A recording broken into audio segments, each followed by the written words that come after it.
Welcome back. Today we'll explore the trinomial cube. It looks like a puzzle, yet it quietly represents something much deeper. This material is first introduced through the senses, before numbers or formulas. Invite the child gently. Would you like to build this colorful cube? Open the box carefully and lift out the pieces.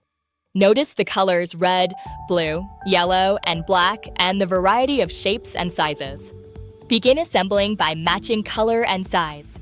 Form the first layer slowly, allowing the colors to guide placement. Continue layer by layer. Rotate pieces gently until they fit. Each layer reveals balance, symmetry, and order. As the cube comes together, a beautiful structure appears, precise, complete, and harmonious. Lift the finished cube and place it back into the box. If the lid closes smoothly, the work is correct. If not, the cube invites another attempt. Avoid explaining arithmetic at this stage. This is sensorial learning. Later, older children may connect this work to symbols and language.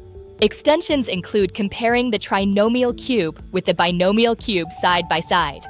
The trinomial cube is a quiet revelation where beauty, logic, and precision meet, and understanding begins through the hands.